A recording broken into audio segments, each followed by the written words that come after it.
Hey everybody, this is Blake here, and welcome to my review of Poltergeist 2015. So, why am I shirtless, you might be asking? Well, why wouldn't I be shirtless? I might be answering. Just deal with it, okay? So I'm kind of pissed off right now. You see, last night I was making a salad for myself, and I was cutting through a bell pepper, and I noticed that I was being a little careless with a knife. So I was like, hey, Marshall Horry, be careful with that knife. Do not cut yourself. And Marshall Horror, like the dumbass he is like, sure, okay, buddy. I cut myself, blood spurting everywhere. I quickly grab some paper towels and, push it over my finger, apply pressure, and start frantically looking for a band aid. But lo and behold, I had used my last one like a week ago. So now I'm thinking, what do I do? It is 12:30 a.m. All the major stores are open, but gas stations should be open, right? So I figure, well, all right, yeah, there's one gas station, just across the street. I can get there in a minute. And then Marshall Horror, like the douchebag he is saying something along the lines of, it's only across the street. Why don't you just run there real quickly? And you don't have to worry about getting blood in your car. So I'm thinking, oh, okay, let's do that shit, because I'm not a total fucking dumbass. Except I am a total fucking dumbass. And when I get there, I am like, dude, where's your fucking band-aids? I mean, I don't sound that much like an asshole. If I did, that might explain why he responded like an asshole. And he's like, if you don't see them there, then we don't have them. And I look, and there aren't any there. And so I'm like, fuck you very much, sir. Go outside, and I look around, and I'm thinking, oh, okay, there's another gas station just down the road at the next major street. Shouldn't be more than a half a mile. So I'm just going to jog there real quick. And I think I underestimated how long that would take, because by the time I arrive, I'm wheezing. And so I go in, and it's a real dinky place compared to the Circle K I had just visited. I think it was privately owned. Very crowded, just because there was 3 people there total, including me. And it really felt like I had no wiggle room to move around. And so I ask the owner or manager or cashier guy, whatever, do you have any band-aids? And he says, I don't know. What the fuck? Fuck. So I'm like, really? And he's like, well, if we did, they might be over there. And so I look over there. And what do I see over there? Like Motorola, car oil type stuff. I don't know why he'd think band-aids would be in that section, but they weren't. So I look around anyway, just in case, and I'm not finding any. So I leave the store, and I'm like, what the fuck do I do now? So I'm looking around. I can't think of any gas stations nearby, but I figure if I go the opposite way, back towards the Circle K, and keep going south, I should come across one, because that street, about half a mile past, Circle K in the opposite direction, it's a major road. So usually they have gas stations on, every corner. So I go that route. And I reach that corner. And what happens? Oh, there's no gas stations. I cannot see any. So I'm like, shit, fuck, mother dick balls. And I decide, oh, wait, I have my phone that's cracked. By the way, I can't, you could probably barely see. Why don't I turn it on and press the button that allows me to, access, what's all around me, just type in gas stations, and then I should know where's the closest one. Why didn't I do this earlier? Well, because I am a fucking dumbass. But I do that, and the closest one near me is like 2 miles away. 2 fucking miles away. And I'm like a mile, maybe even a mile and a half away from my house by now. So I'm like, I ain't walking 2 fucking miles. So I decide to run home as fast as I can, cursing the entire way.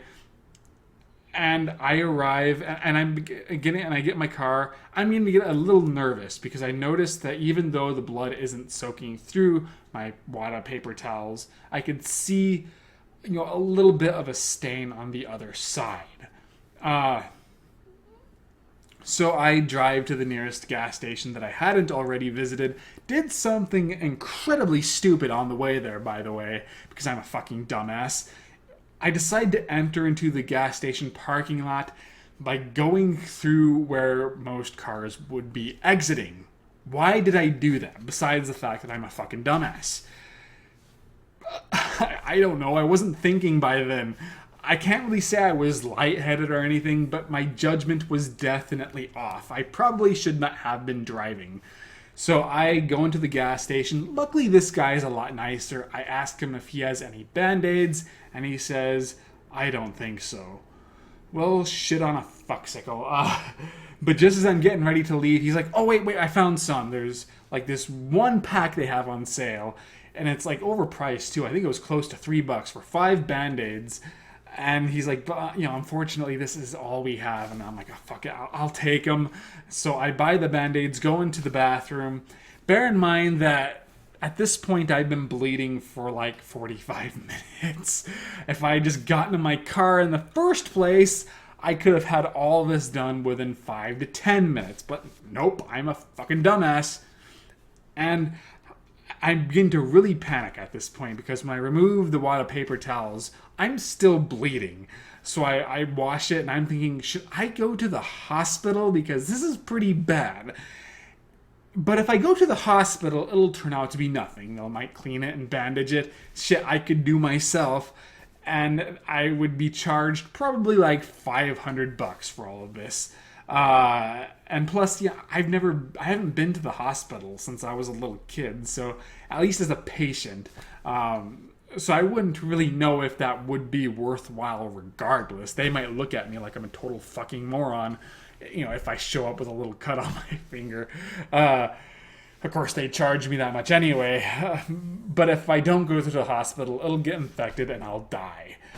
So after much internal debating, I decide that I'm going to risk just putting a Band-Aid on it and see where it goes. I'll keep a close eye on it. So I do that. I go home.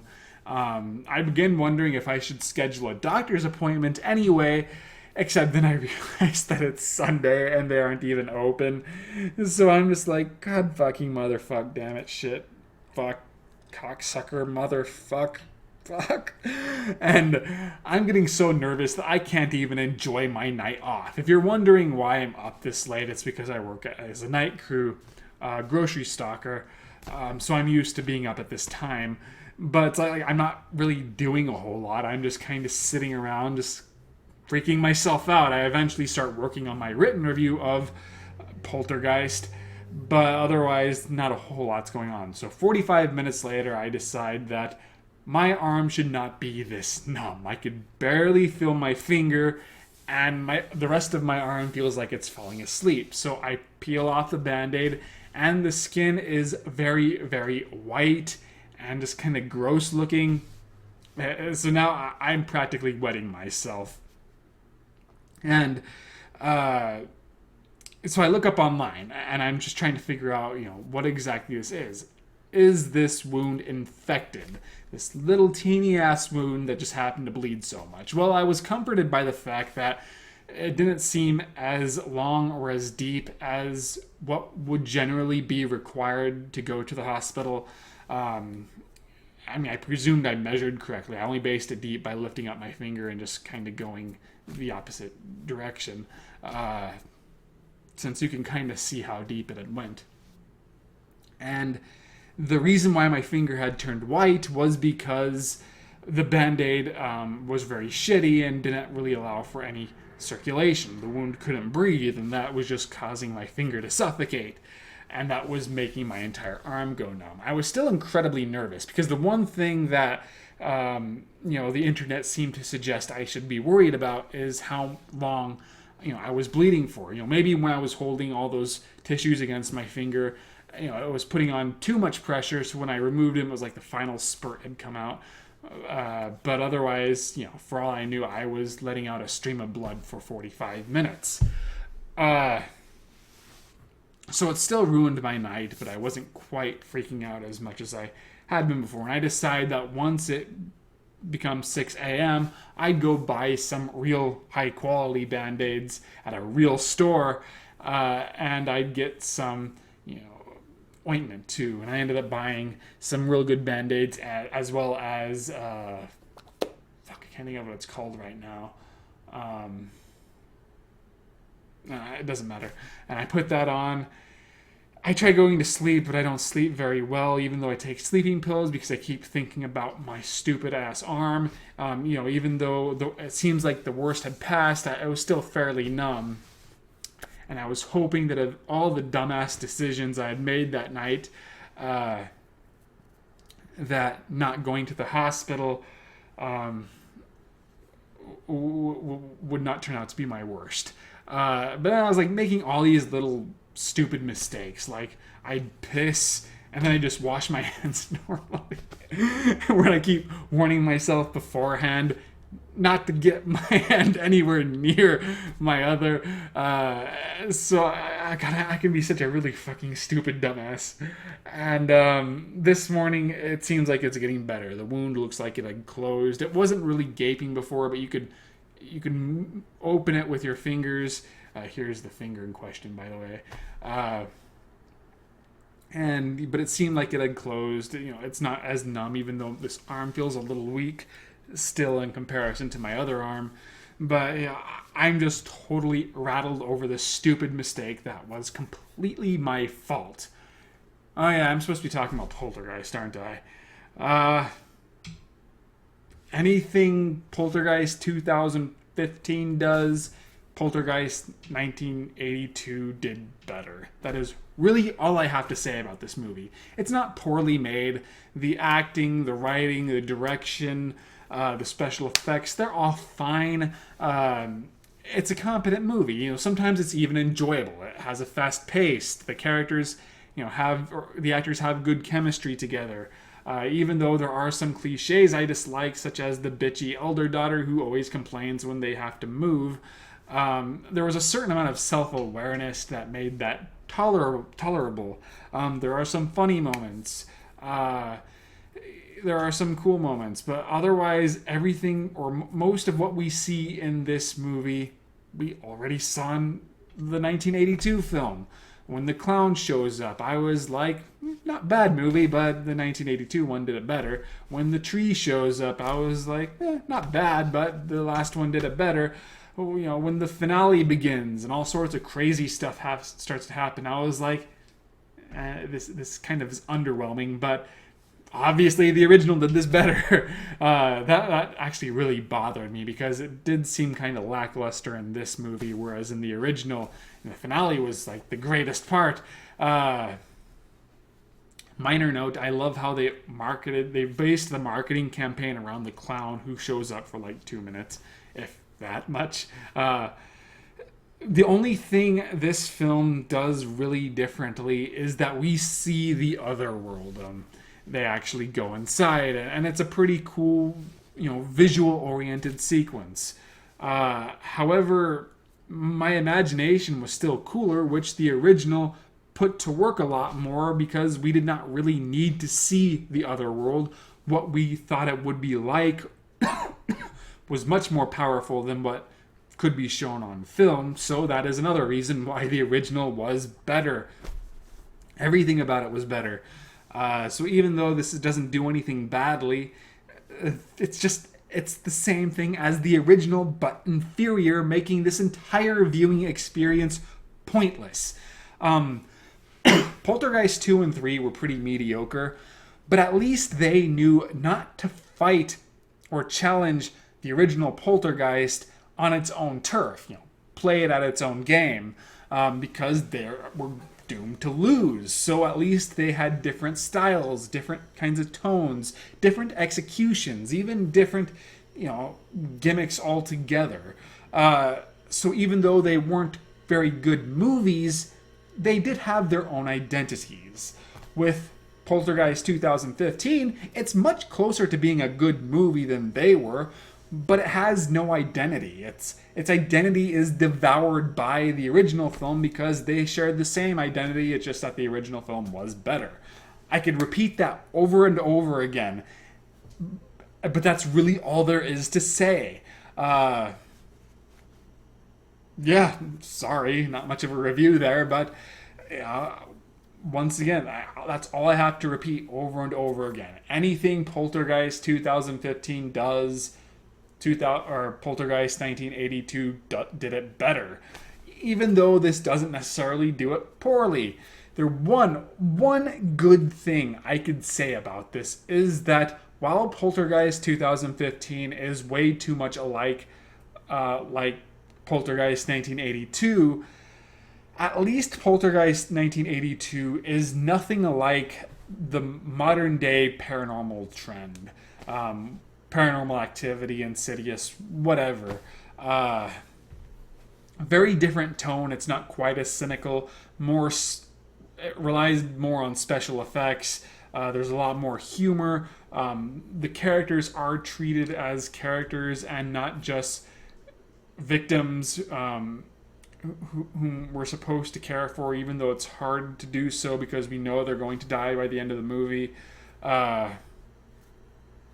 Much faster paced. It doesn't rely on the slow burn suspense that Paranormal Activity really utilized.